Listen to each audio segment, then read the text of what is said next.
Impact News की मनung hutna miyeng tabiriba khwai punnamakpu ihan habamukta khurumjari ngasigi manung hutna gi thoromda ekhoi khana jagadori wafam se hujik se Manipur State Commission for Women ki chairperson se nauna pham purakpa ma hujik purakhre aduga hujik phawbada masi commission sina changjin khriba thabak sing adagi makha tarakpada nauna chairperson oibirei bisitagi kari hena torokpa yabagi wafam singdo khananabagi tanjaduni ngasi manung hutpada lawjagadori basi ngasi ki khanabasida sharuk yabagi yana khoi yabiriba guest sing se ai miyamda muktang saktak jage ai ge extreme right ta phambiri basi subita mungsata bamni aduga secretary women action for development haibasini aduga ai ge hek yetta phamina jari basina Dr. Subita Devi chairperson Manipur State Commission for Women haibasini ai ni han bada ai sieda chairperson nong pubirakpa akhoi Manipur State Commission for Women ki chairperson ki pham pubirakpa du ihan hanai congratulation ai pijari sieda aduga ngasi seina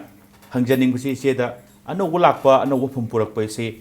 masi masana dum lebak miyam na chudum asama dum yam kanna to hai tai che chairperson State Commission for Women ki purakpa seida ihan han bai se gi first priority se swaida karai da thabak se khara hena karai dana masi khara changjaning bagi se da wakhalon mami taba lebire karai dana paikhat kene khanbi che ni hai je ke aina hanba khoi gi askumba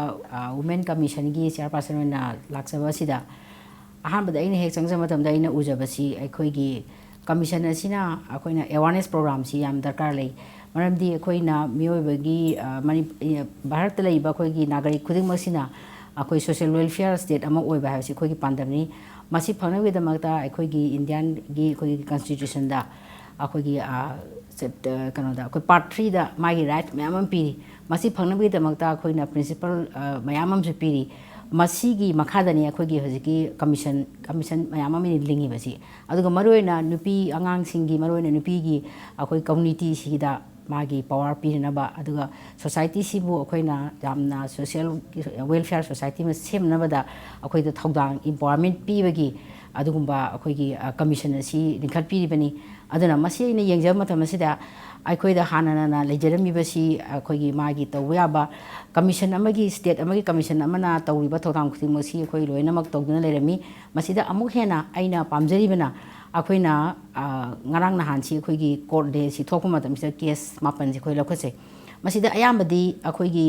kanoni khoi domestic violence ayamana oi ara masi akhona sum tawja matam da nupi manembok in law sing adagi moi leminiba makhoi sing si gyan ta daba na ayambone tawi aduna aine ahambade pamjabadi awareness si akhoi gi nupi si da kram right pi bege habise akhoi isana aware oiragadi kharam khaidi masi sumba crime yam se handagani habise aina dawjai aduna yamna thuna akoina sumba awareness ke masi tawjage na khali aduga akoina makha tabadana akoin pamjari bisi akoida akoi tongan ba website kari kara di lejerami adubu akoi gi self help kanosi center ma akoin line ma hangjare harakanda akoina khudak ki pau phaunaraga masi masu ini yamna thuna tawjaningi masi damda akoina akoi concern principal secretary da koi che thajagre aduga akoi gi asugumlaba commission si mapangan se kangkhanaba akoina tawjaninga su akoi manpower adagi sakti se wat panina masida khoin tawbanga moidaba kaigmok tongthiba kaigma laagadi na khoina request tawjana ngasi DGP da akhoi unajadana akhoi gi security force thabirakna ba sung process se akhoi tawjare do athuba matam da moi pibirani haibagi akhoi su kanu da ya pibir yam nungai jai asigi damta su khoina Manipur government du thagasari aduga makhata bada akhoina pamjaba si publication gi sector da tongan ba akhoi gi research akhoina sengna harda commission harakanda akhoina crime si nupi thoiba crime si ngakta akhoina defend tongna ba aduina yamban ui adu aina khanjabadadi akhoi gi aware orba nupi sing sina tawgodaba thabaksu akhoi society si da nupi na role se masi gi si hengatna ba gidamakta akhoina allied group sing na tawya ba nupi sing si gi magi health sector da bu orbasu adagi akhoi gi tongan ba kari haitare magi every aspect akoi nupi gi status se karai bauba akoi leibege leitabege haibna sing si yengthu har kan si monogram phongdana karai mafam da koi wat lege si yeng kanda concern department da akoi na masi gi si feedback pi na bagi masi masu akoi lokha chage na khanje sena maru no jik thai gi commission for women gi maru oina khoi gi protecting and promoting the women interest hai baduni ise nang sai gi potu changhel ke na chap chana thambiri bo khalon se yam nungai je yam thaga chei che subita da isi animak subita kawi aina viewer sing da chamam nabino isi animak subita kawi amana subita mangsa ta bam haibani amana Dr. K Subita chairperson Manipur State Commission for Women aduga amana khoi ward samlap da ward aduga women action for development haibasini ise subita da in lakchaning base swaida ngasi su ise su dum power su dum birangone na khali maroina 50% of the crime against the women say due to lack of legal awareness haibani swaida masai wafam se krai pho chumen lo ye thuiba crime se siga kayam mari ne bajano ise da ge adu gi twai swaida modam tang pamjai Ziki lack of awareness on legal hai tare ko sigi matang sinupi crime si hingat pa na traga thokli ba myam sing si maroina nupi sing sina awareness level jam nem ba ai su dum ya janingi aduga akoina kare hani case myam sing je deal tor pa adum no moda case 10 lakh pasu yawi 5 lakh pasu yawi do ayamba makoina haibasi dum awareness leiram de kaimta aduga leitaba one another major factor amani haibase aina du haijani aduga aina mu ngasai gi Manipur praja sing da especially nupi sing da pijaning base awareness ki kano si generation program kai kram yam si legal services authority na suyamna paikhala eko hojikti then civil societies NGO myamna sodum paikhala one part amada legal mana 50% lack of oil base kaigino haibadugi portune na thamjaningi se akhoi gi Manipur gi people singjigi mai gi makhoi gi mentality haitare ko karigumba awareness program ama akhoina sinba natraga government side gi selakwa matam de praja singse maroin nupi singse kai kanana ba dum mata mangnam ni haibegi wakhalon se masi lei ayam toina khoi de lakpa nupi myam sing ai ngangjei ba adubu ngasai gi vote ki ni amagi ni hairega di mi se lising manga tin ba tara tin base adum tawe ba adu akhoi program sin ba sum ba yamna kana ba nupi angang do otpa nei ba satharai ba ngang nubi nupa isa nupa kari kram yam lamchat mangdari ba myam se masi ketang handana ba kannana ba gi damak ta adi nupa amcha sing sine accuse oi hendana ba nupi amcha na victim boidana ba haibe gi adugumba message myam piraga mokoi se kauba matamda ayamana nupi sing se mapan thoga du awareness le se wangkhatna ba dang ta thoklakte ba si gi mentality si ma change tawa amada ka tai adu awareness si piba mina piba du ngak ta sunnata akhoina su thiba ma su da ka tai ai parent amoina mama amoina ai isa sing si kamai ni yok doino kamai senga doino Manipur si crime jam na wangkhale du di isa sing si kamai na hariba accused and victim ani se oihandana ba kai do si gi haibase parents sing gi side gi honaga da ba mayam ma yam watle aduna ngasai gi madu kamai na yo hon ga de gi haibi different technology strategy mayam am toroga namdana yo hollaga di sigi kano se handara pasu ye awareness program se pangthu asu mi na tholok tradi mane ta tadragadi madu ki chap chaba kana badu phangoi dorni se na thambiningi wafam se makata nai nei se da muka hangjaning base ngasai gi Manipur State Commission for Women have 2006 da constitute to kiba adugumba commission ne hojik phobada ise na sum thengarakpada mamang da leigraba chairperson mayam puraga commission se chalairaga lakhrabani ise budi kuidri lakpa ado swai daina thamjaning ba hangjaning wafam se hojik phogda commission sina tawkiba thabak sing se satisfactory level du yawena lobra natragana watlen lobra kanimo thambiningi watlagana karai de menkhalaningi kanimo thambiningi hojiki anoba akoi iche mana ja pasan oina obirakpase yamna akoina congratulations su tawjari adu yam sunungai aduga kaigino habda iche masi hana art and culture gi director oina puringai matamda so khoina su yamna ka hani khoida su yam inspire tawba nungai ko nupi amoina director oraga lawrak kiba role myam do ado hojik Manipur State Women Commission gi mucha pasan oirakpa kansidadi ꯑꯃꯨꯛꯀ ꯍꯦꯟꯅ ꯀꯩ ꯍꯥꯏꯅꯤ ꯐꯖꯅ ꯇꯧꯔꯛꯀꯅꯤ ꯍꯥꯏꯕꯒꯤ ꯀꯩꯅꯣ ꯑꯃꯁꯨ ꯂꯩ ꯑꯗꯨꯒ ꯑꯃꯔꯣꯝꯗ ꯑꯦꯖ ꯐꯦꯛꯇꯔꯁꯤꯁꯨ ꯂꯩꯀꯣ ꯉꯁꯥꯏꯒꯤ ꯅꯍꯥ ꯑꯗꯨ ꯔꯤꯇꯥꯌꯔ ꯇꯧꯖꯔꯒꯁꯨ ꯑꯗꯨꯝ ꯁ꯭ꯇꯤꯜ ꯌꯪ ꯑꯣꯏꯔꯤꯑꯕ ꯇꯧꯕ ꯌꯥꯕ ꯌꯥꯝ ꯂꯩ ꯍꯧꯖꯤꯛ ꯄ꯭ꯔꯥꯏꯝ ꯃꯤꯅꯤꯁꯇꯔ ꯑꯣꯏꯔꯤꯕ ꯄ꯭ꯔꯁꯤꯗꯦꯟ ꯑꯣꯏꯔꯤꯁꯦ ꯑꯞ ꯇꯨ 80 ꯑꯕꯞ ꯐꯥꯎ ꯌꯥꯎꯔꯤꯑꯕꯀꯣ ꯊꯕꯛ ꯇꯧꯕ ꯌꯥꯝ ꯌꯥꯔꯤꯑꯕ ꯑꯗꯨ ꯏꯆꯦꯃꯅ ꯆꯪꯉꯛꯄꯁꯤ ꯌꯥꯝ ꯅꯨꯡꯉꯥꯏ ꯑꯗꯨꯒ ꯍꯧꯖꯤꯛꯀꯤ ꯇꯦꯜꯂꯕ ꯃꯇꯝ ꯍꯥꯏꯇꯥꯔꯦꯀꯣ ꯖꯁ 1 week ꯍꯥꯏꯕ ꯍꯥꯏꯇꯥꯔꯦꯀꯣ 1 week 8 daysꯒꯨꯝꯕ ꯑꯣꯏꯔꯝꯗꯧ ꯃꯥꯜꯂꯦ ꯁꯤ ꯃꯔꯛꯁꯤꯗꯁꯨ ꯕꯟ ꯕ꯭ꯂꯣꯀꯦꯠꯀꯤ 2-3 days ꯈꯥꯏꯗꯣꯛꯈ꯭ꯔꯒ ꯑꯗꯨꯒ ꯁꯤꯒꯤ ꯇꯦꯟꯕ ꯃꯇꯝꯁꯤꯗ ꯑꯩꯈꯣꯏꯒꯁꯨ ꯌꯥꯝꯅ ꯍꯦꯛ ꯖꯣꯏꯟ ꯇꯧꯔꯛꯄ ꯏꯟꯇꯔꯦꯛꯁꯟ ꯇꯧꯅꯕꯒꯤ ꯈꯨꯗꯣꯡꯆꯥꯕꯁꯨ ꯑꯩꯈꯣꯏ ꯐꯪꯉꯦ ꯁ꯭ꯄꯦꯁꯦꯜꯂꯤ ꯆꯥꯟꯗꯦꯜ ꯗꯤꯁꯇ꯭ꯔꯤꯛꯇꯒꯤ ꯏꯃꯥꯟꯅꯕꯤ ꯑꯃ ꯅꯨꯄꯤꯒꯤ ꯇꯧꯕ ꯑꯗꯨꯒ ꯑꯩꯈꯣꯏ ꯈꯔ ꯅꯨꯄꯤꯒꯤ ꯇꯧꯔꯤꯕ ꯀꯥꯡꯕꯨꯁꯤꯡꯁꯦ ꯑꯩꯈꯣꯏ ꯏꯆꯦꯃꯅꯁꯨ ꯀꯧꯕꯤꯔꯛꯑꯒ ꯑꯩꯈꯣꯏ ꯐꯝꯃꯤꯟꯅꯔꯒ ꯀꯩ ꯇꯧꯕ ꯌꯥꯕꯒꯦ ꯍꯥꯏꯕꯒꯤ ꯌꯥꯝ ꯈꯪꯅꯤꯡꯕ ꯍꯥꯏꯇꯥꯔꯦꯀꯣ ꯍꯥꯟꯅ ꯑꯩꯈꯣꯏꯅ ꯐꯤꯜꯗꯨꯗ ꯒ꯭ꯔꯥꯎꯟ ꯂꯦꯚꯦꯜꯗ ꯑꯩꯈꯣꯏꯗꯤ ꯒ꯭ꯔꯥꯎꯟꯗ ꯂꯥꯛꯄꯅꯤ ꯐꯤꯜ ꯋꯥꯔꯛ ꯍꯥꯏꯇꯥꯔꯦ ꯑꯗꯨꯗ ꯍꯦꯟꯅ ꯀꯩꯅꯣ ꯇꯧꯕꯅꯤꯅ ꯑꯁꯦꯡꯕ ꯒ꯭ꯔꯥꯎꯟ ꯔꯤꯌꯦꯂꯤꯇꯤꯁ ꯈꯪꯅꯅꯕꯁꯦ ꯏꯆꯦꯃꯅ ꯌꯥꯝ ꯀꯟꯅ ꯍꯣꯠꯅꯕꯤꯌꯦꯕ ꯁꯤꯃꯛ ꯑꯩꯈꯣꯏ ꯌꯥꯝ ꯑꯦꯄ꯭ꯔꯤꯁꯤꯌꯦꯠ ꯇꯧꯋꯤ ꯑꯗꯨꯒ ꯇꯦꯜꯂꯕ ꯃꯇꯝꯁꯤꯗ ꯍꯧꯖꯤꯛ ꯏꯆꯦꯃꯅꯁꯨ ꯄꯟꯕꯤꯈ꯭ರೆ ꯍꯧꯖꯤꯛ 9 cases ꯍꯧꯖꯤꯛ ꯂꯥꯛꯏꯕꯁꯤ ꯗꯣꯃꯦꯁꯇꯤꯛ ꯚꯥꯏꯂꯦꯟꯁ ꯀꯦꯁꯦꯁꯅ ꯑꯌꯥꯝꯕꯅꯤꯀꯣ ꯑꯗꯣ ꯁꯤꯒꯤ ꯃꯌꯥꯝ ꯇꯦꯀꯜ ꯇꯧꯔꯛꯀꯅꯤ ꯍꯥꯏꯕꯁꯨ ꯑꯩꯈꯣꯏꯅ ꯌꯥꯝ ꯐꯖꯅ ꯊꯥꯖꯖꯩ ꯑꯗꯨꯒ 2006ꯇ ꯑꯩꯈꯣꯏ ꯀꯃꯤꯁꯟꯁꯦ ꯂꯥꯛꯄ ꯃꯇꯝꯗ ꯂꯥꯛꯇ꯭ꯔꯤꯉꯩꯗ ꯐꯣꯔ ꯗ ꯂꯥꯁ ꯑꯔꯥꯎꯟ 10 yearsꯀꯨꯝꯕꯁꯦ ꯑꯩꯈꯣꯏ ꯋꯨꯃꯦꯟ ꯀꯃꯤꯁꯟ ꯂꯤꯡꯉꯣ ꯍꯥꯏꯅ ꯂꯥꯎꯕꯁꯦ ꯑꯩꯈꯣꯏ ꯑꯗꯨꯝ ꯂꯥꯎꯔꯒ ꯌꯥꯝ ꯀꯨꯏꯅ ꯂꯥꯛꯈ꯭ꯔꯦꯀꯣ ꯔꯦꯂꯤ ꯆꯠꯀꯅꯤ ꯁꯤꯠ ꯏꯟ ꯄ꯭ꯔꯣꯇꯦꯁ ꯇꯧꯒꯅꯤ ꯑꯗꯨꯃꯥꯏꯅ ꯂꯥꯛꯑꯕ ꯃꯇꯨꯡꯁꯤꯗ ꯑꯩꯈꯣꯏꯅ ꯑꯁꯥ ꯇꯧꯔꯨꯕ ꯀꯃꯤꯁꯟꯗꯣ ꯑꯗꯨꯗꯤ ꯁꯦꯇꯤꯁꯐꯦꯛꯇꯔꯤꯁꯤ ꯑꯗꯨꯝ ꯈꯔ ꯅꯦꯝꯃꯤ ꯕꯠ ꯀꯃꯤꯁꯟ ꯑꯃ ꯂꯤꯡꯈꯠꯂꯛꯄꯁꯤꯗꯤ I really appreciate the government of Manipur ꯍꯥꯏꯗꯤ ꯁꯤꯒꯨꯝꯕ ꯀꯃꯤꯁꯟ ꯂꯤꯡꯈꯠꯂꯒ ꯅꯨꯄꯤꯁꯤꯡꯒꯤ ꯄ꯭ꯔꯣꯇꯦꯛꯁꯟ ꯇꯧꯅꯅꯕꯅꯤ ꯄ꯭ꯔꯣꯃꯣꯠ ꯇꯧꯅꯕꯅꯤ ꯑꯦꯝꯄꯥꯋꯔꯃꯦꯟꯒꯤꯒ ꯍꯥꯏꯅ ꯇꯧꯔꯛꯄꯗꯣ ꯑꯗꯨꯕꯨ ꯁꯝ ꯑꯦꯛꯁꯄꯤꯔꯤꯌꯦꯟꯁ ꯑꯩꯅ ꯑꯃꯈꯛ ꯍꯥꯏꯖꯅꯤꯡꯕꯗ 2009ꯗ ꯔꯕꯤꯅꯥ ꯁꯟꯖꯤꯠꯀꯤ ꯀꯦꯁ ꯊꯣꯛꯈꯤꯗꯅ ꯑꯗꯨꯒꯤ ꯇꯧꯕ ꯃꯇꯝꯁꯤꯗ ꯑꯩꯈꯣꯏꯁꯦ ꯁ꯭ꯄꯣꯔꯠꯇ ꯆꯠꯂꯦ ꯑꯗꯣ ꯑꯩꯈꯣꯏ ꯆꯪꯕ ꯌꯥꯗ꯭ꯔꯦ ꯍꯣꯁꯄꯤꯇꯥꯜ ꯆꯠꯀꯥꯟꯗ ꯑꯗꯒꯤ ꯃꯣꯔꯛꯇ ꯆꯪꯉꯒ ꯗꯦꯠ ꯕꯣꯗꯤ ꯆꯤꯡꯊꯣꯛꯑ ꯌꯦꯡꯀꯥꯟꯗ ꯃꯥꯁꯤ ꯄ꯭ꯔꯦꯒꯅꯦꯟ ꯋꯤꯃꯦꯟꯅꯦꯁꯦ ꯑꯩꯈꯣꯏꯁꯦ ꯈꯪꯉꯛꯑꯦ ꯈꯪꯉ ꯃꯇꯨꯡꯗ ꯅꯔꯁ ꯑꯃꯅ ꯄ꯭ꯔꯨꯞ ꯇꯧꯔꯦꯀꯣ ꯁꯦꯅꯤꯌꯔ ꯅꯔꯁ ꯑꯃꯅ ꯑꯗꯨ ꯍꯦꯛ ꯈꯪꯕꯒ ꯄ꯭ꯔꯦꯒꯅꯦꯟ ꯅꯨꯄꯤ ꯑꯃ ꯍꯥꯠꯂꯦ ꯑꯗꯨꯒ ꯃꯥꯒꯤ ꯄꯨꯡꯅꯨꯡꯗ ꯌꯥꯎꯔꯤꯕ ꯑꯉꯥꯡꯁꯦ ꯁꯤꯐꯥꯎꯗꯤ ꯀꯜꯍꯧꯕ ꯌꯥꯕꯒꯤ ꯀꯩꯅꯣꯗꯤ ꯂꯩꯈꯤꯑꯕ ꯃꯇꯝꯗꯨꯗ ꯑꯩꯅ ꯃꯐꯝꯗꯨꯗ ꯑꯩꯈꯣꯏ ꯋꯨꯃꯦꯟ ꯀꯃꯤꯁꯟꯗ ꯆꯪꯉꯒ ꯍꯥꯏ ꯀꯥꯟꯗ ꯁꯤꯗꯤ ꯉꯥꯡꯅꯔꯤꯉꯩ ꯃꯇꯝꯁꯤꯗ ꯄꯥꯎ ꯂꯥꯛꯈ꯭ꯔꯦꯀꯣ ISTVꯒꯤ ꯄꯥꯎ ꯂꯥꯛꯀꯥꯟꯗ ꯀꯩꯅꯣ ꯁꯟꯖꯤꯠꯅ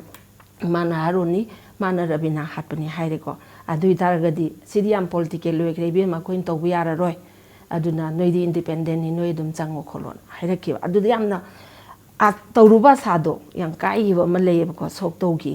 ꯑꯗꯨꯃꯥꯏꯅ ꯇꯧꯔꯒ ꯂꯥꯛꯄꯗꯨꯅ ꯉꯁꯥꯏꯒꯤ ꯈꯔꯗꯤ ꯁꯦꯇꯤꯁꯐꯥꯏ ꯑꯣꯏꯈꯤꯗꯦ ꯍꯥꯏꯗꯤ ꯂꯦꯚꯦꯜ ꯑꯣꯐ ꯑꯋꯦꯔꯅꯦꯁꯀꯤ ꯀꯩꯀꯥꯗꯣ ꯁꯦꯇꯤꯁꯐꯥꯏꯠ ꯑꯣꯏꯗꯦ ꯍꯥꯏꯕꯗꯨꯅꯤ ꯏꯆꯦ ꯃꯥꯅꯦ ꯑꯗꯨꯒ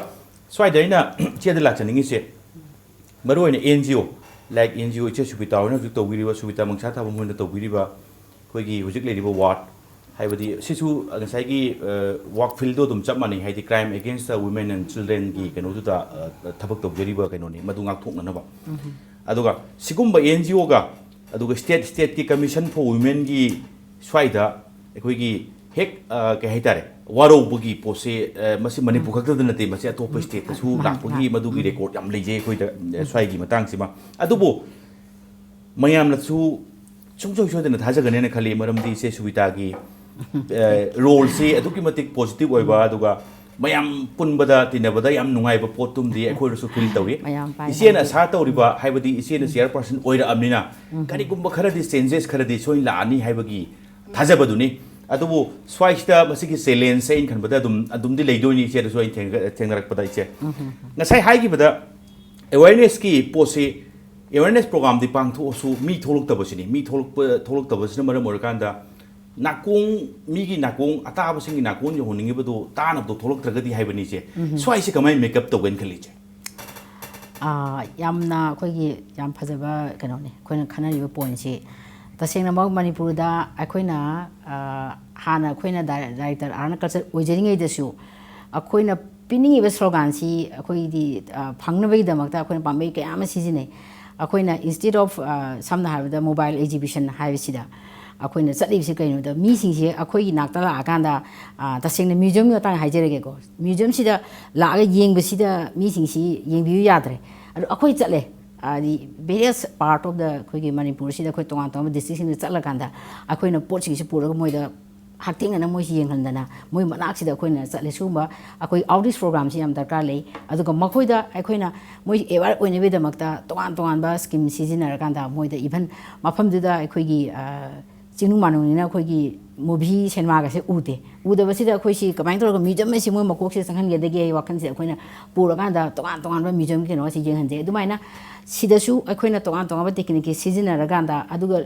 ꯑꯗꯨꯒꯤ ꯃꯊꯛꯇ ꯑꯃꯨꯛ ꯍꯧꯖꯤꯛꯇꯤ ꯃꯅꯤꯄꯨꯔꯗ ꯅꯨꯄꯤꯒꯤ ꯀꯩꯅꯣꯗ ꯑꯩꯈꯣꯏꯒꯤ ꯋꯦꯜꯐꯤꯌꯔꯒꯤ ꯅꯨꯄꯤꯒꯤ ꯗꯤꯕꯦꯂꯞꯃꯦꯟꯒꯤꯗꯃꯛꯇ ꯋꯥꯛ ꯇꯧꯕ ꯍꯧꯖꯤꯛ ꯑꯩꯈꯣꯏ ꯏꯕꯦꯝꯃ ꯁꯣꯕꯤꯇꯥꯅꯆꯤꯡꯕ ꯃꯌꯥꯝ ꯑꯃ ꯂꯩꯔꯤ ꯃꯈꯣꯏꯒ ꯑꯩꯈꯣꯏꯒ ꯁꯝꯅꯕꯗꯤ ꯌꯥꯝ ꯗꯔꯀꯥꯔ ꯂꯩ ꯑꯗꯨꯒ ꯑꯩꯈꯣꯏꯗ ꯂꯩꯔꯤꯕ ꯇꯣꯉꯥꯟ ꯇꯣꯉꯥꯟꯕ ꯑꯣꯔꯒꯅꯥꯏꯖꯦꯁꯟ ꯃꯌꯥꯝꯁꯤ ꯑꯩꯈꯣꯏ ꯂꯤꯁꯇꯤꯡ ꯑꯥꯎꯠ ꯇꯧꯕ ꯍꯧꯖꯔꯦ ꯃꯁꯤ ꯍꯧꯔꯀꯥꯟꯗ ꯑꯩꯈꯣꯏꯅ ꯇꯣꯉꯥꯟ ꯇꯣꯉꯥꯟꯕ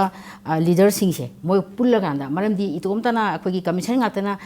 ꯂꯝꯐꯦꯟꯗ ꯑꯩꯈꯣꯏꯅ ꯍꯦꯠ ꯑꯣꯐꯤꯁ ꯑꯣꯏꯕ ꯀꯃꯤꯁꯟꯁꯤꯅ ꯇꯣꯉꯥꯟ ꯇꯣꯉꯥꯟꯕ ꯃꯐꯝꯁꯤꯗ ꯑꯩꯈꯣꯏꯒꯅ ꯌꯧꯕꯁꯤ ꯈꯔ ꯋꯥꯒꯅꯤ ꯑꯗꯨꯅ ꯗꯤꯁꯇ꯭ꯔꯤꯛ ꯈꯨꯗꯤꯡꯒꯤ ꯑꯩꯈꯣꯏꯅ ꯈꯟꯒꯠꯆꯔꯦ ꯍꯥꯏꯔꯀꯥꯟꯗ ꯃꯣꯏꯒꯤ ꯊ꯭ꯔꯨꯗ ꯑꯩꯈꯣꯏꯅ ꯄꯥꯎꯁꯤ ꯂꯧꯔꯒ ꯑꯩꯈꯣꯏ ꯃꯁꯦꯟꯁꯦ ꯆꯞ ꯃꯥꯟꯅꯕ ꯀꯔꯤ ꯍꯥꯏꯇꯥꯔꯦ ꯀꯣꯑꯣꯄꯔꯦꯁꯟꯁꯦ ꯄꯤꯅꯔꯒ ꯑꯩꯈꯣꯏꯅ ꯌꯥꯝ ꯂꯥꯏꯅ ꯑꯩꯅ ꯁꯣꯜꯕ ꯇꯧꯕꯁꯦ ꯑꯩ ꯉꯝꯖꯒꯗ꯭ꯔꯥ ꯍꯥꯏꯗꯤ ꯑꯩꯅ ꯈꯟꯖꯩ ꯑꯗꯨꯒ ꯃꯁꯤ ꯏꯅꯧ ꯅꯧꯕ ꯑꯩꯒꯤ ꯑꯩꯈꯣꯏꯅ ꯍꯥꯟꯅ ꯇꯧꯖꯔꯛꯄ ꯑꯦꯛꯁꯄꯤꯔꯤꯌꯦꯟꯁꯇꯒꯤ ꯑꯗꯨꯅ ꯃꯌꯥꯝꯒꯤ ꯅꯦꯠꯋꯥꯛꯁꯦ ꯑꯩꯈꯣꯏꯒꯤ ꯃꯤ ꯃꯌꯥꯝꯁꯤꯒꯤ ꯑꯩꯈꯣꯏꯒꯤ ꯁꯤꯒꯨꯝꯕ ꯑꯦꯂꯥꯏꯠ ꯒ꯭ꯔꯨꯞꯁꯤꯡꯁꯤꯒꯤ ꯅꯦꯠꯋꯥꯛꯇꯤꯡ ꯑꯃ ꯌꯥꯝ ꯗꯔꯀꯥꯔ ꯂꯩ ꯑꯗꯨ ꯃꯁꯤꯒꯤ ꯅꯦꯠꯋꯥꯛꯁꯤꯕꯨ ꯐꯔꯒꯗꯤ ꯑꯩꯅ ꯈꯟꯖꯕꯗ ꯌꯥꯝꯅ ꯊꯨꯅ ꯑꯩꯈꯣꯏꯅ ꯋꯤꯃꯦꯟ ꯀꯃꯤꯁꯟꯒꯤ ꯄꯥꯟꯗꯝꯁꯦ ꯑꯩꯈꯣꯏ ꯇꯪꯈꯥꯏꯃꯗꯤ ꯁꯣꯏꯗꯅ ꯑꯩꯈꯣꯏ ꯐꯪꯒꯅꯤꯅ ꯑꯩ ꯈꯟꯖꯩ ꯌꯥꯝ ꯆꯦꯟ ꯏꯆꯦ ꯌꯥꯝ ꯅꯨꯡꯉꯥꯏꯖꯩ ꯏꯆꯦ ꯑꯗꯨꯒ ꯑꯩꯒꯤꯗꯤ ꯏꯆꯦ ꯑꯩꯅ ꯍꯥꯏꯖꯗꯣꯏꯁꯤ wish you all the best thank you ꯃꯁꯤ ꯏꯝꯄꯦꯛ ꯅ꯭ꯌꯨꯁꯀꯤ ꯃꯥꯏꯀꯩꯗꯒꯤ ꯕꯦꯁ ꯋꯤꯁꯦꯁ ꯇꯨ ꯏꯁꯤꯗ ꯄꯤꯖꯔꯤ ꯑꯅꯧꯕ ꯆꯤꯌꯥꯔꯄꯔꯁꯟ ꯑꯣꯏꯔꯛꯄ ꯃꯌꯥꯝꯒꯤ ꯊꯥꯖꯕꯗꯨ ꯈꯔ ꯃꯈꯩꯗꯤ ꯅꯤꯡꯕ ꯊꯨꯡꯍꯜꯂꯒꯦ ꯍꯥꯏꯕꯒꯤ ꯑꯆꯦꯠꯄ ꯊꯥꯖꯕꯗꯨꯅꯤ ꯍꯧꯖꯤꯛ ꯏꯆꯦꯗ ꯂꯩꯕꯤꯔꯤꯕꯁꯤ ꯌꯥꯝ ꯅꯨꯡꯉꯥꯏꯖꯩ ꯍꯧꯖꯤꯛ ꯑꯩꯈꯣꯏꯒꯤ ꯀꯃꯔꯁꯤꯌꯦꯜ ꯕ꯭ꯔꯦꯛ ꯑꯃꯒꯤ ꯇꯥꯟꯖꯥ ꯑꯗꯨ ꯌꯧꯔꯛꯑꯦ ꯕ꯭ꯔꯦꯛꯀꯤ ꯃꯇꯨꯡꯗ ꯌꯥꯝ ꯊꯨꯅ ꯍꯟꯖꯔꯛꯀे ꯏꯝꯄꯦꯛ ꯅ꯭ꯌꯨꯁꯄꯨ ꯑꯗꯨꯝ ꯃꯤꯠꯌꯦꯡ ꯇꯥꯗꯨꯅ ꯂꯩꯕꯤꯌꯨ. The first urban cross hatchback, Datsun Radigo with 800cc. Subnatagi lakh aniga lising ni punipan piba car asigi feature singdi ground clearance 185mm, boot space 222 liters, power steering, mileage 25.17 km per liter, immobilizer. Bukto bihoro gari asi ngasi mak showroom da laktuna leire test drive kidamak lengsin birao Island Nissan. Near Standard Robert High Secondary School, Kanchipur, Imphal. Datsun Radigo.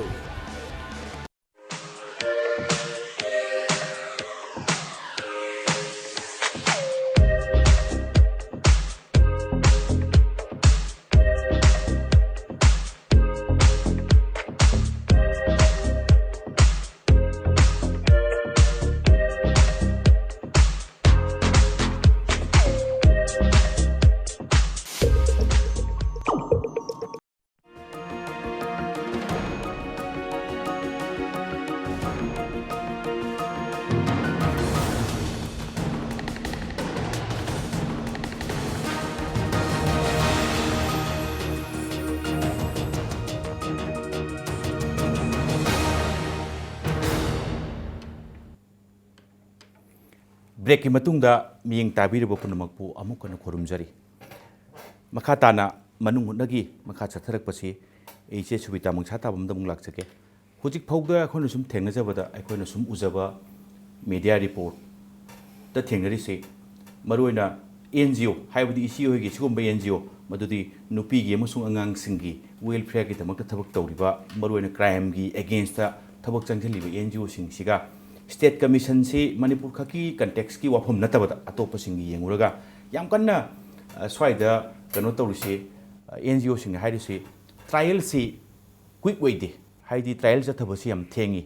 Accused the मसिगी trial से याम जथबसी थेंगबसी याम कन्ना मसिगी पोसिन हुजि याम कन लाइसे स्वाइ से कमाइनो उबि मसि trial से in case state Manipur state commission for women से फजना मथौ तौरबा will लमगा लोइनना trial से थूना चथब गमने खनबीब्रा करी करी सजेशन पिबिनिंगी सिगी साइटगी अइना पिजनिंग बसी मरोइना ngsaigi culprit to conviction pi na bigi damakta ngsaigi trial do torokadune adubu trial sigi mamangda akoina tawgadaba mayam ama leireba charsit na thagatpa investigation fazana properly tawba adugi investigation gi part si masi fazana fahanba ma changeba si matang sida investigation mawong tana satharak na baidamta akoi commission degi su strong recommendation amada ka tai ado hoji phaugi oina akoi manipur da ꯉꯁꯥꯏꯒꯤ ꯀꯔꯤ ꯍꯥꯏꯅꯤ ꯇ꯭ꯔꯥꯏꯌꯦꯜꯁꯤ ꯇꯧꯗꯕꯁꯤ ꯃꯔꯨꯑꯣꯏꯅ ꯄꯨꯂꯤꯁꯁꯤꯡꯁꯤꯗꯒꯤ ꯌꯥꯝꯅ ꯑꯗꯨꯝ ꯌꯥꯝ ꯇꯣꯏꯅ ꯍꯥꯏꯕꯁꯤ report of ꯀꯩꯅꯣꯁꯦ FSL ꯐꯣꯔꯦꯟꯁꯤꯛ ꯁꯥꯏꯟꯁ ꯂꯦꯕꯣꯔꯦꯇꯔꯤꯗꯒꯤ ꯔꯤꯄꯣꯔꯠ ꯂꯥꯛꯄꯁꯦ ꯁꯤ ꯌꯥꯝ ꯊꯦꯡꯕ ꯔꯤꯄꯣꯔꯠꯇꯨ ꯌꯥꯎꯗꯅ ꯊꯥꯒꯠꯄ ꯌꯥꯗ꯭ꯔꯦ ꯍꯥꯏꯕꯒꯤ ꯀꯣꯏꯁꯟꯁꯤꯃ ꯑꯩꯈꯣꯏꯅ ꯑꯗꯨꯝ ꯑꯗꯨꯒꯤ ꯄꯣꯠꯁꯤꯃ ꯔꯦꯁꯄꯣꯟ ꯇꯧꯔꯛꯑꯦ ꯑꯗꯨꯃꯥꯏꯅ ꯑꯗꯒꯤ ꯑꯃꯅ ꯑꯩꯈꯣꯏꯒꯤ DNA ꯇꯦꯁꯅꯆꯤꯡꯕ ꯇꯧꯕꯁꯦ ꯃꯣꯏ ꯀꯣꯜꯀꯇꯥꯗ ꯊꯥꯏꯌꯦꯕ ꯑꯗꯨꯒ ꯑꯩꯈꯣꯏꯒꯤ ꯂꯩꯔꯤꯕ ꯄꯥꯡꯒꯩꯒꯤ ꯂꯩꯔꯤꯕ ꯇꯦꯁꯇꯤꯡ ꯁꯦꯟꯇꯔꯁꯤ ꯁꯤ ꯀꯔꯤ ꯍꯥꯏꯅꯤ ꯁ꯭ꯇ꯭ꯔꯦꯡꯗꯟ ꯇꯧꯕ ꯑꯃ ꯗꯔꯀꯥꯔ ꯇꯥꯏ ꯌꯥꯝ ꯁ꯭ꯂꯣ ꯆꯠꯄ ꯍꯥꯏꯇꯥꯔꯦꯀꯣ ꯃꯁꯤ ꯌꯦꯡꯁꯤꯟꯗꯕꯒꯤ ꯄꯣꯠ ꯑꯃ ꯑꯩꯈꯣꯏꯅꯁꯨ ꯎꯖꯩ ꯑꯗꯨꯒ DNA ꯇꯦꯁꯇꯤꯡ ꯁꯦꯟꯇꯔꯁꯤ ꯂꯥꯞꯅ ꯆꯠꯂꯦ ꯑꯗꯒꯤ ꯃꯅꯤꯄꯨꯔꯒꯨꯝꯕ ꯀ꯭ꯔꯥꯏꯝ ꯌꯥꯝꯅ ꯂꯩꯕ ꯃꯐꯝꯁꯦ ꯁꯤꯒꯤ ꯔꯤꯄꯣꯔꯠꯁꯦ ꯀꯩꯅꯣꯁꯤ ꯇꯦꯁ ꯇꯧꯅꯕꯒꯤ ꯃꯆꯥꯛꯁꯦ ꯌꯥꯝꯅ ꯂꯩꯔꯦ ꯍꯥꯏꯌꯦꯕꯀꯣ ꯑꯗꯨꯅ ꯌꯥꯝ ꯊꯨꯅ ꯑꯩꯈꯣꯏꯒꯤ ꯇ꯭ꯔꯥꯏꯌꯦꯜ ꯆꯠꯊꯔꯛꯅꯕ ꯀꯟꯚꯤꯛꯁꯟ ꯄꯤꯔꯛꯅꯕꯒꯤꯗꯃꯛꯇꯗꯤ ꯍꯥꯏꯔꯤꯕ ꯐꯣꯔꯦꯟꯁꯤꯛ ꯁꯥꯏꯟꯁꯀ ꯃꯔꯤ ꯂꯩꯅꯔꯤꯕ ꯂꯦꯕꯣꯔꯦꯇꯔꯤ ꯃꯌꯥꯝꯁꯤꯡꯁꯦ ꯑꯩꯈꯣꯏ ꯃꯅꯤꯄꯨꯔꯗ ꯌꯥꯝ ꯊꯨꯅ ꯑꯃ ꯏꯟꯁꯇꯣꯜ ꯇꯧꯕꯁꯤ ꯗꯔꯀꯥꯔ ꯇꯥꯏ ꯃꯁꯤ ꯀꯃꯤꯁꯟꯅ ꯌꯥꯝꯅ ꯀꯟꯅ ꯍꯥꯏꯇꯥꯔꯦ ꯑꯂꯣꯡ ꯋꯤꯠ ꯅꯣꯠ ꯑꯣꯟꯂꯤ ꯀꯃꯤꯁꯟ ꯑꯩꯈꯣই ꯂꯩꯔꯤꯕ NGOꯁꯤꯡ ꯑꯗꯒꯤ ꯁꯤꯚꯤꯜ ꯁꯣꯁꯥꯏꯇꯤ ꯑꯣꯔꯒꯅꯥꯏꯖꯦꯁꯟꯁꯤꯡꯁꯤꯒ ꯀꯣꯂꯥꯕꯣꯔꯦꯁꯟ ꯇꯧꯕ ꯑꯗꯨꯒ ꯑꯩꯈꯣꯏꯒꯤ ꯀꯣꯑꯣꯄꯔꯦꯁꯟꯁꯤ ꯄꯤꯅꯔꯀꯥꯟꯁꯤꯗ ꯑꯩꯈꯣꯏꯒꯤ ꯁ꯭ꯇ꯭ꯔꯣꯡ ꯀꯔꯤ ꯍꯥꯏꯇꯥꯔꯦ ꯃꯨꯚꯃꯦꯟ ꯍꯥꯏꯒꯗ꯭ꯔꯥ ꯑꯗꯨꯃꯗꯤ ꯗꯔꯀꯥꯔ ꯇꯥꯏ ꯍꯥꯏꯅ ꯈꯜꯂꯦ ꯁꯣ ꯗꯦꯠ ꯉꯁꯥꯏꯒꯤ ꯍꯥꯏꯔꯤꯕ ꯃꯣꯏꯅ ꯌꯥꯝ ꯇꯣꯏꯅ ꯄꯨꯂꯤꯁꯅꯁꯨ ꯍꯥꯏꯔꯤ ꯆꯨꯝꯗꯕꯁꯨ ꯅꯠꯇꯦ ꯆꯨꯝꯗꯤ ꯆꯨꯝꯃꯤꯅꯤꯀꯣ ꯑꯗꯨꯒꯤ ꯄꯣꯠꯇꯣ ꯑꯗꯣ ꯄꯨꯂꯤꯁꯀꯤꯁꯨ ꯑꯗꯨꯝ ꯅꯍꯥꯟꯈꯩꯒ ꯆꯥꯡꯗꯝꯅꯔꯨꯔꯒꯗꯤ ꯍꯧꯖꯤꯛꯇꯤ ꯈꯔ ꯑꯗꯨꯝ ꯊꯨꯒꯠꯂꯛꯄꯁꯦ ꯑꯩꯈꯣꯏꯅ ꯊꯦꯡꯅꯔꯦꯀꯣ ꯍꯥꯏꯕꯗꯤ ꯌꯥꯝ ꯗꯥꯏꯅꯥꯃꯤꯛ ꯑꯣꯏꯕ ꯅꯍꯥ ꯃꯌꯥꯝ ꯑꯃꯁꯨ ꯄꯨꯂꯤꯁꯇ ꯌꯥꯎꯔꯛꯈ꯭ꯔꯦꯀꯣ ꯑꯗꯨ ꯃꯌꯥꯝꯁꯤꯡꯁꯤ ꯇꯧꯔꯛꯄ ꯑꯗꯨꯅ ꯁꯤꯗꯤ ꯂꯩꯔꯦ ꯑꯗꯨꯕꯨ ꯉꯁꯥꯏꯒꯤ ꯍꯥꯏꯔꯤꯕ ꯄꯣꯔꯁꯟꯁꯤꯃ ꯁꯨꯝ ꯍꯣꯔꯒ ꯂꯩꯔꯒꯗꯤ ꯑꯩꯈꯣꯏꯅ ꯄꯨꯂꯤꯁꯇ ꯉꯥꯛꯇꯁꯨ ꯁꯨꯝ ꯆꯩꯕꯁꯤ ꯌꯥꯗꯕ ꯍꯥꯏꯇꯥꯔꯦ ꯍꯥꯟꯅꯗꯤ ꯑꯩꯈꯣꯏꯁꯨ ꯌꯥꯝꯅ ꯑꯗꯨꯝ ꯈꯔ ꯑꯗꯨꯝ ꯆꯩꯅꯤꯡꯕ ꯉꯥꯡꯅꯤꯡꯕꯁꯤ ꯀꯩꯅꯣꯗ ꯑꯥꯐꯇꯔ ꯑꯣꯜ ꯄꯨꯂꯤꯁ ꯍꯥꯏꯁꯤꯅ ꯐꯥꯔꯁ ꯁ꯭ꯄꯣꯠ ꯑꯃꯗ ꯆꯪꯁꯤꯟꯕ ꯍꯥꯏꯁꯤ ꯄꯨꯂꯤꯁꯅ ꯑꯣꯏꯗꯣꯏꯅꯦꯕ ꯑꯗꯨꯒ ꯁꯝꯇꯥꯏꯝꯁ ꯄꯨꯂꯤꯁꯀꯤ ꯁꯥꯏꯠꯇꯩꯁꯨ ꯑꯗꯨꯝ ꯅꯦꯒ꯭ꯂꯦꯛ ꯇꯧꯕꯒꯤ ꯄꯥꯔꯠꯁꯨ ꯌꯥꯎꯗꯕꯗꯤ ꯅꯠꯇꯦꯀꯣ ꯑꯦꯛꯖꯥꯝꯄꯜ ꯑꯃ ꯑꯣꯏꯅ ꯍꯥꯏꯕꯗ ꯍꯧꯖꯤꯛ ꯑꯩꯅ ꯃꯦꯟꯁꯟ ꯇꯧꯅꯤꯡꯕꯁꯤ ꯅꯍꯥꯟ ꯀꯥꯅꯨꯟ ꯅꯩꯗꯅ ꯆꯍꯤ 12ꯒꯤ ꯅꯨꯄꯤ ꯃꯆꯥ ꯑꯃ ꯈꯥꯡꯉꯕꯣꯛꯇꯒꯤ ꯅꯨꯄꯤ ꯃꯆꯥꯁꯤ ꯃꯥ ꯊꯣꯛꯈ꯭ꯔꯒ ꯇꯥꯡ 11ꯗ ꯊꯣꯛꯈ꯭ꯔꯒ ꯇꯥꯡ 16ꯗ ꯃꯈꯣꯏ ꯃꯥꯡꯈ꯭ꯔꯦꯅ ꯔꯤꯄꯣꯔꯠ ꯇꯧꯋꯦꯕ ꯑꯗꯣ ꯋꯤꯃꯦꯟ ꯀꯃꯤꯁꯟꯁꯨ ꯅꯣꯡꯉꯥꯜꯂꯒ ꯑꯩꯈꯣꯏꯅ ꯐꯥꯔꯁ ꯗꯦꯗꯨꯗꯤ ꯗꯦꯠ ꯕꯣꯗꯤ ꯀꯂꯦꯛꯁꯟ ꯇꯧꯕ ꯅꯨꯃꯤꯠꯁꯦ ꯑꯩꯈꯣꯏꯒꯤ ꯇꯤꯝꯁꯤꯡ ꯆꯠꯂꯦ ꯑꯗꯨꯒ ꯁꯦꯀꯦꯟ ꯗꯦꯗ ꯑꯗꯨꯝ ꯀꯃꯤꯁꯟꯁꯨ ꯆꯪꯉꯝꯃꯦ ꯑꯗꯨꯁꯨ ꯌꯥꯝ ꯅꯨꯡꯉꯥꯏꯀꯣ ꯁꯄꯣꯔꯠ ꯈꯔꯁꯨ ꯀꯩꯅꯣꯗ ꯄꯤꯕꯤꯔꯝꯃꯦ ꯁꯤꯒꯨꯝꯕꯁꯦ ꯌꯥꯝ ꯗꯔꯀꯥꯔ ꯇꯥꯏꯌꯦꯕ ꯍꯥꯏꯗꯤ ꯗ ꯐꯥꯔꯁ ꯍꯦꯟ ꯏꯟꯐꯣꯔꯃꯦꯁꯟꯁꯦ ꯍꯦꯛ ꯆꯠꯂꯒ ꯄꯥꯎꯁꯦ ꯀꯃꯥꯏꯅ ꯇꯧꯕꯅꯣ ꯈꯣꯝꯍꯧꯕꯁꯤ ꯗꯔꯀꯥꯔ ꯇꯥꯏꯌꯦꯕ ꯑꯗꯣ ꯍꯧꯖꯤꯛ ꯌꯥꯝꯅ ꯑꯩꯈꯣꯏꯅ ꯃꯥꯒꯤ ꯀꯜꯄ꯭ꯔꯤꯠꯁꯤꯡꯁꯦ ꯍꯧꯖꯤꯛꯐꯥꯎ ꯐꯥꯕ ꯉꯝꯗꯦ ꯏꯠ ꯏꯁ ꯀꯩꯅꯣ ꯍꯥꯏꯇꯥꯔꯦ ꯗꯦꯠ 19ꯗ ꯗꯦꯠ ꯕꯣꯗꯤꯁꯤ ꯐꯥꯎꯟ ꯇꯧꯋꯦꯀꯣ 11ꯗ ꯃꯥꯡꯉꯦ 13ꯗ ꯃꯤꯁꯤꯡ ꯔꯤꯄꯣꯔꯠ ꯄꯤꯔꯦ ꯑꯗꯨꯒ ꯄꯨꯂꯤꯁꯀꯤ ꯁꯥꯏꯠꯇꯩꯗꯤ ꯋꯥꯌꯔꯂꯦꯁ ꯁꯦꯠꯇ ꯊꯥꯗꯣꯛꯈ꯭ꯔꯦ ꯃꯤ ꯁꯨꯃꯥꯏꯅ ꯃꯥꯡꯈ꯭ꯔꯦ ꯑꯗꯨꯗꯨ ꯇꯧꯈ꯭ꯔꯦ ꯍꯥꯏꯕꯒꯤ ꯂꯩꯗꯅꯀꯣ ꯐꯪꯉꯕ ꯊꯤꯅꯅꯕꯒꯤ ꯑꯗꯨꯕꯨ ꯑꯗꯨꯗꯒꯤ ꯍꯦꯟꯅ ꯃꯈꯣꯏꯒꯤ ꯃꯈꯥ ꯇꯥꯕ ꯏꯟꯚꯦꯁꯇꯤꯒꯦꯁꯟ ꯇꯧꯕꯒꯤ ꯄꯥꯔꯠꯁꯤ ꯌꯥꯎꯗ꯭ꯔꯦꯕ ꯃꯅꯤꯄꯨꯔꯗ ꯅꯨꯄꯤ ꯃꯌꯥꯝ ꯑꯃ ꯃꯥꯡꯉꯒ ꯗꯦꯠ ꯕꯣꯗꯤ ꯑꯣꯏꯅ ꯐꯪꯕꯒꯤ ꯆꯥꯡꯁꯤꯁꯨ ꯋꯥꯡꯉꯦꯀோ ꯑꯗꯨ ꯁꯤꯒꯤ ꯄꯥꯔꯠꯁꯤꯃ ꯊꯤꯒꯠꯇꯦ ꯑꯗꯨꯅ ꯏꯟꯚꯦꯁꯇꯤꯒꯦꯁꯟꯁꯤ ꯌꯥꯝꯅ ꯊꯣꯔꯣꯂꯤ ꯍꯦꯛ ꯍꯧꯕꯗꯒꯤ ꯇꯧꯕ ꯑꯗꯨꯒ ꯌꯥꯝ ꯉꯛꯄ ꯑꯃꯅ ꯁꯤ ꯀꯦꯁꯁꯤꯗ ꯑꯩꯅ ꯈꯤꯇꯪ ꯁꯤꯒꯤ ꯈꯨꯗꯣꯡꯆꯥꯕ ꯂꯧꯖꯔꯒ ꯑꯁꯥꯝ ꯔꯥꯏꯐꯜꯒ ꯑꯗꯒꯤ ꯊꯧꯕꯥꯜ ꯄꯨꯂꯤꯁ ꯁ꯭ꯇꯦꯁꯟꯒ ꯂꯩꯔꯤꯁꯦ ꯁꯤꯗꯒꯤ ꯑꯩꯈꯣꯏꯅ ꯁ꯭ꯄꯣꯠꯇ ꯆꯠꯄ ꯃꯇꯝꯗ ꯌꯥꯝ ꯊꯤꯅ ꯅꯛꯈ꯭ꯔꯦꯕ ꯍꯥꯏꯗꯤ 70 ꯃꯤꯇꯔꯁꯀꯨꯝꯕꯒꯤ ꯀꯩꯅꯣꯗꯨꯅꯦꯕ ꯗꯤꯁꯇꯦꯟꯁꯗꯨꯅꯦꯕ ꯑꯗꯨꯒ ꯅꯨꯡꯗꯥꯡꯒꯤ ꯃꯇꯝꯗꯨꯗꯗꯤ ꯃꯤ ꯈꯔ ꯂꯥꯡꯕ ꯑꯩꯈꯣꯏꯅꯒ ꯊꯦꯡꯅ ꯍꯜꯂꯛꯄꯗ ꯑꯁꯥꯝ ꯔꯥꯏꯐꯜꯒꯤ ꯀꯦꯝ ꯃꯅꯥꯛꯇꯒ ꯍꯥꯏꯐꯦꯠ ꯐꯥꯎꯔꯒ ꯂꯥꯛꯄ ꯀꯥꯟꯗ ꯈꯥꯝꯃꯒ ꯂꯥꯞꯅ ꯂꯥꯛꯏꯉꯩꯗꯒꯤ ꯎꯔꯒ ꯈꯥꯝꯃꯒ ꯇꯧꯋꯦ ꯃꯣꯏꯒꯤ ꯇꯣꯔꯆ ꯂꯥꯏꯠ ꯍꯥꯏꯇꯥꯔꯦꯀꯣ ꯑꯔꯥꯞꯄꯗꯣ ꯇꯧꯔꯒ ꯀꯥꯞꯊꯣꯛꯑꯀꯥꯟꯁꯤꯗ ꯑꯗꯨꯝ ꯃꯤꯁꯤꯡꯁꯦ ꯑꯗꯨꯝ ꯀꯅꯥꯅꯣ ꯂꯥꯡꯉꯤꯁꯦ ꯀꯩꯗꯣꯏꯅꯣ ꯑꯗꯨꯝ ꯇꯧꯕ ꯌꯥꯕꯒꯤ ꯄꯣꯁꯤꯕꯤꯂꯤꯇꯤꯗꯤ ꯂꯩꯇꯕ ꯅꯠꯇꯦ ꯂꯩꯌꯦꯕ ꯑꯗꯣ ꯀꯃꯥꯏꯅ ꯑꯁꯥꯝ ꯔꯥꯏꯐꯜꯅ ꯎꯍꯧꯗꯕꯅꯣ ꯗꯦꯟ ꯄꯨꯂꯤꯁ ꯑꯩꯈꯣꯏꯒꯤ ꯁ꯭ꯇꯦꯁꯟꯒ ꯑꯗꯨꯛ ꯅꯛꯅ ꯂꯩꯔꯒ ꯑꯅꯤꯗꯨꯒꯤ ꯀꯥꯔꯛꯇꯨꯗ ꯅꯨꯄꯤ ꯃꯆꯥꯗꯨꯃ ꯒꯦꯡ ꯔꯦꯞ ꯇꯧꯕ ꯑꯗꯨꯒ ꯁꯥꯟꯅꯩ ꯌꯨꯅꯕꯒꯤ ꯄꯣꯠ ꯆꯩ ꯃꯌꯥꯝ ꯑꯃ ꯂꯩꯔꯝꯃꯒ ꯃꯐꯝꯗꯨꯗ ꯁꯤꯅ ꯇꯧꯈꯠꯂꯛꯄ ꯍꯥꯏꯕꯁꯦ ꯁꯤ ꯍꯧꯖꯤꯛꯐꯥꯎ ꯊꯤꯒꯠꯄ ꯉꯝꯗꯦ ꯁꯤ ꯃꯇꯥꯡꯁꯤꯗꯁꯨ ꯑꯩꯅ ꯑꯩꯈꯣꯏ ꯏꯆꯦꯃꯗꯁꯨ ꯀꯃꯤꯁꯟꯒꯤ ꯁꯥꯏꯠꯇꯒꯤ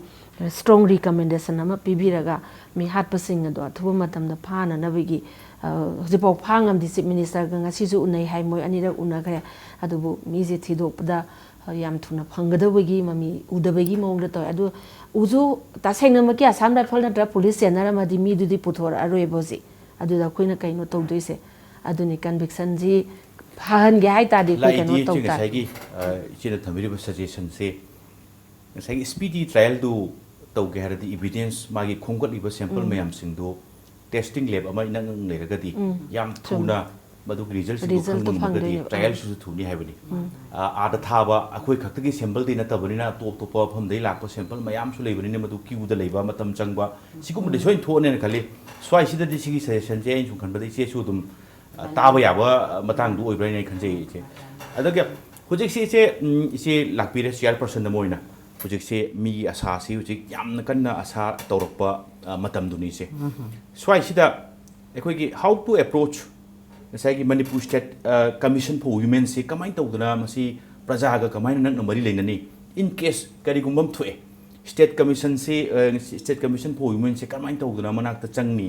स्वाइगी रिलेशन सिंग से याम नंगना पोरकनबा अदगी लाखदोब कंप्लेन मयाम सिंग सिसु याम हेक्ता नुंगाइना अदगी मोइदा थोइदोपा अपनमम तपीदना योरकनबगी फिबम से करम एटमोस्फियर म क्रिएट तौगेन खनबीजे मसी कनोनी मसी खितंग अखोइना स्ट्रेटेजी से खितंग मसी कोइ यामना खितंग सीरियस ओइना लौदो यादे मसी अखोइना पांथोकपदि सोजना पांथोकनबदि अखोइ होचु होनजबा हौरए अदुगा मसीदि आइना साइ अहामरा थमजगरिदिने मसीदि अखोइगी मणिपुर लेब अखोइगी रोसिंगसे एनजीओ सिंग द नतना अखोइगी गवर्नमेंट की साइड तगी सामना अखोइदा मतेंग पांगबिबम दरकार ले अदुना ngasimak अखोइना आईजी उनजब मतमदा अखोइगी सुम से लाख मतमदा मखोइ मतेंग पिबियोना अखोइ मेंबर अहुम यावना अखोइ सामक चसा मतमदा मोइ यामना हराउना हाइबिरे अखोइ एनी कनो तो मतमदा मोइ फोन नंबर ग पिरक्तना तौ सुमाइ तोदना गवर्नमेंट की साइड तगी अखोइगी सिक्योरिटी की दरकार लेबा रे खुदक तक कइगम थोगदी अखोइदा करि हाइतारे मतेंग एम पी नि हाइबसि याम फजना एश्योरेंस पिबिरे अदुगा सी मथंग दा इंसाइ हाइजरकिदिने अखोइगी सुगुम फील्ड सिदा फजना वर्क तौबा एनजीओ चिंग द लेडी तम द लेडी मयाम सिंग सी आई मीटिंग अमतंग उनजरे है अखोन सी नेटवर्क से अखोई कमीशन है कमीशन इम्फाल लेब कमीशन मागी मसा मरम से लेट्रीबनीना अखोन हजी लेजरीब ग्राउंड वर्क अखोई थबक सूरीब एनजीओ से अखोई सोसाइटी से फनबगीदमतने चोंथोपीरइबसिगे मोगी मोटोसीगा कमीशन से चप माने अदुना अखोई से अमतनी इचिनाउनेना खल्लकांदा अखोई खुसमनरगा मसी तौरगदी सोइदना ngамगने से थाजजे अदुगा चेना याम थाजजे अदुगा हौजिक हाइबिरिबा अखोई फोरेंसिक की मागी कनोमा अखोई लिंखतपा अकाना हाइबसिंगसे मसिसु अखोइना काइबाबो याबगे हेल्थ की डिपार्टमेंट दा अखोइना अखोइगी साइट की कई तोबो याबगे इबा याबगे जुसु याम तुना अखोइ लखसगे अदुगा अखोइना तोन तोन बा अखोइगी डिपार्टमेंट मरी लेबा डिपार्टमेंट सिदा अखोइ कमीशन दा पीरिबा अखोइदा पीरिबा एम्पावरमेंट दुगी मतुंगिना मदुगी वांगमददी अखोइना हेक चटपदी याद्रे अदुबो हेक लेबसिंगसी अखोइना the Manipur state women commission 2006 की एक्ट से मसी अखोइना पाजबा मतम सिदा ngasai अखोइ बेमना हाइबिखिबा रबिनागी अदु तो मतम दा अखोइ चंगबे यादे खोते काइना हाइबसे मसी दा एसेसिबल ओइबा याबगी अखोइ पावर म पीरी मसी दी अखोइ सेक्शन 10 क्लोज 1 अदुगा सबसेक्शन जी सिदा अखोइ पीरी एनीवेयर दा अखोइ कमीशन सिना चलगा थिगत याबगी शक्ति से पीरी अदुना अखोइना जेल दा वरसु एदगी एनी इंफॉर्मेशन फंगदी अखोइना हेक्ता चलगा कनो तो यारे अदुगा मागी ngasai अखोइना नोटिस को यारे एदगी वारेन मोइना कइगुमा पेरेंट्स से लाक्त्रगदी अखोइना वारेन थाबा यारे अदु सुमाइन तौदना अदि कनागुमनसु अखोइगी वुमेन कमीशन सी अखोइगी करे हाइतारे मया याउदबा कनोनी खोली गाय मयामना सु करियन बिबसु आइसु ताजरे अदु तसेना मसिदा अखोइदा पीरिबा अखोइगी कनोसी पावर से मसि कुपना येंगा गांददी अखोइ खरा मखैदी लेरमी अखोइना पावर सिन दबगिनी मसि खरा मखैदी लेरमी एक्सरसाइज तौदबैनी अदु मसि सोइदना तौरा गांददी व्हाट इज कमीशन अदु कमीशन की ऑब्जेक्टिव से मसि सोइदना अखोइना पब्लिक ता डिसिमिनेट तौबा ज्ञान ताहनबा अखोइ कमीशन से करिगदमक्ता लेबिन फॉर व्हाट हाइबसे अखोइ खंगहनबगी तंजासी लेजरेना खलगा अखोइना अपुनबा शक्ति म तौरकाना सोइदना अखोइ तौबा ngamjanabagi होनजन नसाई सिनरीब शक्ति दु फजन सिनरगदी मयामना हाइबा कई मया याउदमने तो अदु याउ सोइलरोय हाइबनी सोइदना याउगन असेप थाजबदुने से अमतंग दी तौबा ngamboi बियो थैंक यू आइगी साइट तगी सो अमुकाना तौबा ngambagi शक्ति दु इसेदा ईश्वरन पिना बिसनु हाइना आई थोंगी जगे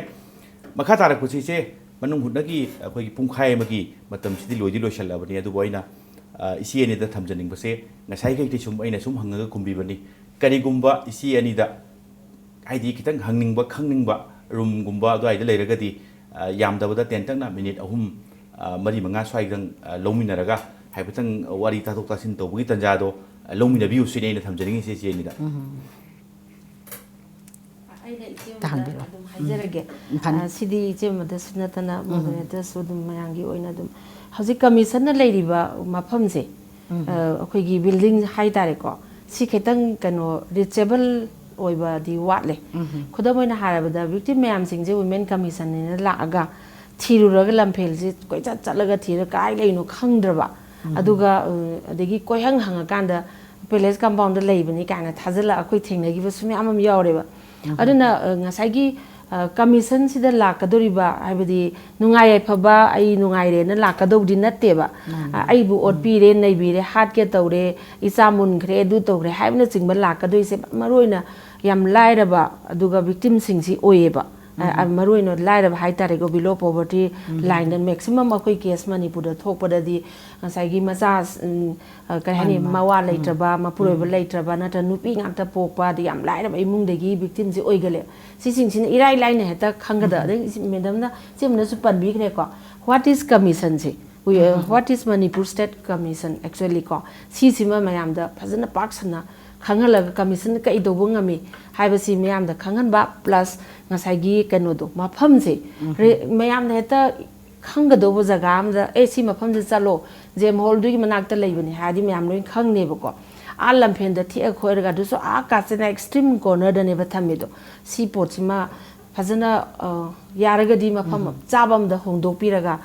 ꯇꯧꯔꯒꯗꯤ ꯐꯒꯗ꯭ꯔꯥ ꯍꯥꯏꯕꯁꯦ ꯑꯩꯅ ꯏꯆꯦꯃꯗꯁꯨ ꯊꯝꯖꯅꯤꯡꯕꯅꯦ ꯏꯆꯦꯃꯅꯁꯨ ꯊꯦꯡꯅꯕꯤꯔꯝꯃꯅꯤ ꯂꯥꯛꯄ ꯀꯥꯟꯗ ꯋꯨꯃꯦꯟ ꯀꯃꯤꯁꯟ ꯊꯤꯕ ꯋꯥꯏ ꯀ ꯍꯥꯏꯕꯁꯤꯗ ꯑꯩꯈꯣꯏ ꯅꯍꯥꯟ ꯐꯝꯕ ꯀꯥꯟꯗ ꯑꯗꯨꯝ ꯍꯥꯏꯔꯛꯑꯦꯕ ꯃꯤꯅꯤꯠ 35 ꯀꯨꯟ ꯃꯥꯡꯈ꯭ꯔꯒ ꯄꯨꯡꯈꯥꯏ ꯃꯥꯡꯉꯀꯥꯟꯗ ꯀꯃꯤꯁꯟ ꯊꯤꯌꯦꯕ ꯑꯗꯨ ꯑꯣꯏꯇꯥꯔꯗꯤ ꯃꯥꯅ ꯑꯩꯁꯤ ꯃꯐꯝꯁꯤ ꯆꯠꯂꯒ ꯑꯩꯁꯦ ꯁꯥꯐꯗꯣꯏꯅꯤꯀꯣꯅ ꯂꯥꯛꯑꯒ ꯃꯐꯝꯗꯨ ꯐꯪꯗꯅ ꯆꯠꯈ꯭ꯔꯒꯗꯤ ꯍꯦꯟꯅ ꯃꯉꯣꯟꯗ ꯗꯕꯜ ꯚꯤꯛꯇꯤꯃꯥꯏꯁ ꯇꯧꯕꯒꯤ ꯄꯣꯠ ꯑꯃꯁꯨ ꯑꯗꯨꯝ ꯑꯣꯏꯍꯟꯗꯕ ꯅꯠꯇꯦꯕ ꯑꯗꯨꯋꯥꯏꯗꯨ ꯃꯩ ꯏꯆꯦꯅ ꯌꯦꯡꯕꯤꯕ ꯇꯥꯔꯦ ꯍꯣꯡꯗꯣꯛꯄ ꯌꯥꯗꯣꯔꯤꯕ꯭ꯔꯥ ꯈꯔ ꯍꯦꯟꯅ ꯑꯦꯛꯁꯦꯁꯤꯕꯜ ꯑꯣꯏꯕ ꯃꯐꯝꯗ ꯄꯕ꯭ꯂꯤꯛꯅ ꯌꯥꯝꯅ ꯂꯥꯏꯒꯗꯧꯕ ꯃꯐꯝ ꯑꯃꯗ ꯍꯣꯡꯉꯛꯄꯒꯤ ꯐꯤꯕꯝꯗꯨꯃ ꯉꯁꯥꯏ ꯄꯣꯠꯄꯨꯗꯤ ꯏꯔꯥꯏ ꯂꯥꯏꯅ ꯏꯔꯨ ꯂꯨꯕ ꯉꯥꯛꯇꯅꯤ ꯍꯦꯛ ꯊꯤꯕꯗ ꯈꯪꯗ꯭ꯔꯗꯤ ꯑꯗꯨꯝ ꯐꯔꯛ ꯇꯥꯕꯒꯤ ꯄꯣꯠꯁꯤꯃꯗꯤ ꯁꯣꯏꯅ ꯊꯣꯛꯇꯣꯏꯅꯤ ꯏꯆꯦ ꯑꯗꯣ ꯉꯁꯤꯒꯤꯗꯤ ꯑꯩꯅ ꯁꯨꯝ ꯈꯟꯕꯗ ꯏꯆꯦ ꯃꯇꯥꯡꯁꯤꯗ ꯈꯟꯅ ꯅꯩꯅꯕꯁꯤ ꯂꯣꯏꯁꯤꯟꯕ ꯌꯥꯕꯒꯤ ꯇꯥꯟꯖꯥꯗꯣ ꯌꯧꯔꯛꯑꯕ꯭ꯔꯅꯤ ꯈꯟꯖꯩ ꯑꯗ ꯉꯁꯥꯏ ꯃꯇꯦꯛ ꯑꯃꯇꯪ ꯑꯩꯅ ꯍꯥꯏꯖꯅꯤꯡꯕꯁꯦ ꯑꯩꯈꯣꯏꯒꯤ ꯁꯣꯕꯤꯇꯥꯅ ꯍꯥꯏꯕꯤꯕ ꯑꯗꯣ ꯑꯩ ꯀ꯭ꯂꯥꯔꯤꯐꯤꯀꯦꯁꯟ ꯄꯤꯖꯅꯤꯡꯉꯤ ꯃꯁꯤꯗ ꯍꯧꯖꯤꯛ ꯍꯧꯖꯤꯛ ꯂꯩꯔꯤꯕ ꯃꯐꯝꯁꯤꯗꯒꯤ ꯑꯩꯈꯣꯏꯅ ꯄꯥꯛ ꯍꯣꯡꯕꯁꯤ ꯑꯩꯈꯣꯏ ꯑꯁꯥꯗꯤ ꯇꯧꯖꯩ ꯅꯨꯄꯤ ꯉꯥꯛꯇꯒꯤ ꯑꯣꯏꯕ ꯗꯤꯕꯂꯞꯃꯦꯟꯒꯤ ꯁꯤꯒꯨꯝꯕ ꯑꯩꯈꯣꯏꯒꯤ ꯗꯤꯄꯥꯔꯠꯃꯦꯟ ꯂꯩꯔꯤ ꯃꯌꯥꯝ ꯑꯃ ꯄꯨꯂꯞ ꯃꯐꯝ ꯑꯃꯗ ꯑꯩꯈꯣꯏꯅ ꯇꯧꯔꯒ ꯔꯤꯀ꯭ꯋꯦꯁ ꯇꯧꯖꯔꯀꯥꯟꯗ ꯒꯣꯔꯃꯦꯟꯗ ꯑꯩꯈꯣꯏꯅ ꯂꯩꯅꯕ ꯂꯤꯡꯈꯠꯅꯕꯗꯤ ꯍꯣꯠꯅꯖꯒꯦ ꯑꯩꯁꯨ ꯈꯟꯖꯩ ꯑꯗꯨꯁꯨ ꯉꯁꯥꯏ ꯍꯥꯏꯕꯤꯕꯗꯤ ꯌꯥꯝ ꯆꯨꯝꯃꯤ ꯑꯗꯩꯗ ꯍꯧꯖꯤꯛ ꯍꯧꯖꯤꯛꯃꯛ ꯑꯩꯈꯣꯏꯅ ꯇꯧꯕ ꯌꯥꯕ ꯔꯤꯃꯦꯗꯤ ꯃꯌꯥꯝꯅ ꯈꯪꯅꯕꯒꯤꯗꯤ ꯑꯩꯈꯣꯏꯅ ꯑꯦꯗꯚꯔꯇꯥꯏꯁ ꯇꯧꯕ ꯉꯁꯥꯏꯒꯤ ꯅꯦꯠꯋꯥꯔꯛꯀꯤ ꯊ꯭ꯔꯨꯗ ꯑꯦꯗꯚꯔꯇꯥꯏꯁ ꯇꯧꯕ ꯑꯗꯨꯒ ꯂꯣꯏꯅꯅ ꯑꯩꯈꯣꯏꯅ ꯃꯔꯤ ꯂꯩꯅꯕ ꯑꯩꯈꯣꯏꯒꯤ ꯖꯦꯝ ꯍꯣꯜꯒꯤ ꯃꯄꯥꯒꯨꯝꯕ ꯑꯗꯒꯤ ꯏꯌꯥꯔꯄꯣꯔꯠꯀꯨꯝꯕ ꯍꯦꯛ ꯑꯗꯒꯤ ꯀꯩꯅꯣꯗ ꯕꯖꯥꯔꯗ ꯀꯩꯗ ꯑꯩꯈꯣꯏꯅ ꯁꯥꯏꯟ ꯕꯣꯔꯗ ꯑꯃ ꯊꯦꯠꯆꯔꯀꯥꯟꯗ ꯁꯤꯗ ꯂꯩ ꯍꯥꯏꯕꯁꯤꯃ ꯑꯩ ꯁꯣꯏꯗꯅ ꯅꯣꯇꯤꯐꯤꯀꯦꯁꯟꯁꯦ ꯑꯩ ꯇꯧꯖꯒꯦꯅ ꯑꯩ ꯂꯦꯞꯆꯔꯤ ꯊꯦꯡꯛ ꯌꯨ ꯊꯦꯡꯛ ꯌꯨ ꯉꯁꯤꯒꯤ